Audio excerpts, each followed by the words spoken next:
রাষ্ট্রের বিভিন্ন সংস্কার প্রস্তাব নিয়ে জুলাই জাতীয় সনদ 2025 সই হবে আজ। প্রধান উপদেষ্টা প্রফেসর মোহাম্মদ ইউনূসের উপস্থিতিতে বিভিন্ন রাজনৈতিক দল বিকেল 4টায় সনদে সই করবে।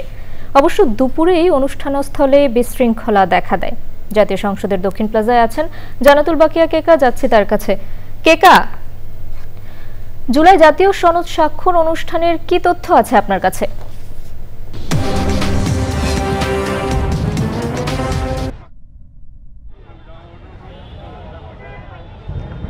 প্রিয়াঙ্কা, আপনাকে ধন্যবাদ।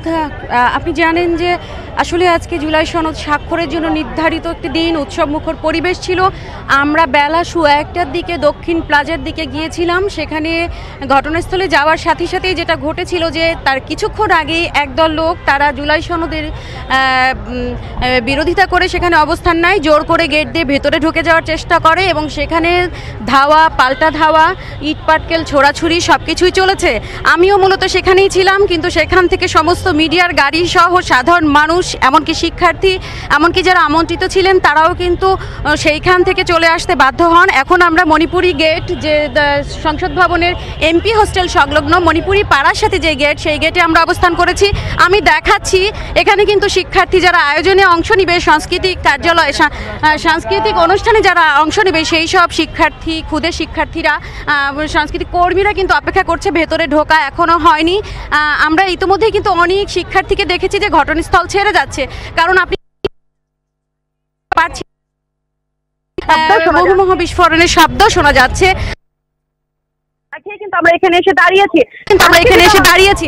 আজকে যেটা হওয়ার কথা ছিল, উপদেষ্টা ডক্টর মোহাম্মদ ইউনূসের উপস্থিতিতে জুলাই জাতীয় সনদ 2025 স্বাক্ষর হওয়ার কথা ছিল। সেখানে রাজনৈতিক দলগুলো আমন্ত্রিত ছিল। তবে আপনি তো জানেন যে এনসিপি জুলাই সনদের পক্ষে, তাদের আইনি ভিত্তি রূপরেখা, বাস্তব রূপরেখা না পেলে তারা সনদ স্বাক্ষর করবে না, ঘটনাস্থলে আসবে না, এরকম একটা ঘোষণাই পূর্ব নির্ধারিত ছিল। একইভাবে কিন্তু জামাত বলেছিল যে তারা অনুষ্ঠানস্থলে অংশ নিলেও তারা সই করবে কিনা সেই বিষয়গুলো কিন্তু তারা আগে কিন্তু ক্লিয়ার করেনি। একইভাবে আপনি জানেন প্রকাশ্যে এবং স্পষ্ট করে বাম দলগুলো, 4টি দল বলেছে যে জুলাই সনদে মুক্তিযুদ্ধের মূলনীতি, রাষ্ট্রীয় বাদ দেওয়া হয়েছিল, সেটা যদি সুস্পষ্টভাবে পুনঃসংযোজন না করে তাহলে কিন্তু তারা অংশ নিচ্ছে না। সেই মোতাবেক তারা কিন্তু আগে থেকেই গতকালকেই তারা আনুষ্ঠানিকভাবে প্রেস ব্রিফিং করে জুলাই সনদের অনুষ্ঠান এবং জুলাই সনদের সই থেকে তাদের বিরত রেখেছে।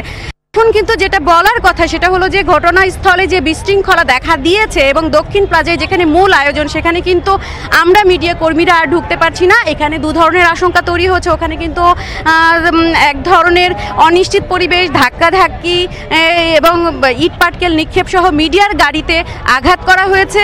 আর এই মুহূর্তে ওইখানকার পরিস্থিতি ঠিক আমার এই মুহূর্তে জানা নেই। তবে আমরা যেটা শুনতে পাচ্ছি এবং পথচারী এবং পুলিশ প্রশাসন, আইন শৃঙ্খলা বাহিনী তারা কিন্তু বলেছে আপনারা এদিকে আসেন। আমি কিন্তু শুনতে পাচ্ছি এখান থেকে আপডেট কিন্তু আমার কাছ থেকে পেতে হলে অপেক্ষাই করতে হবে।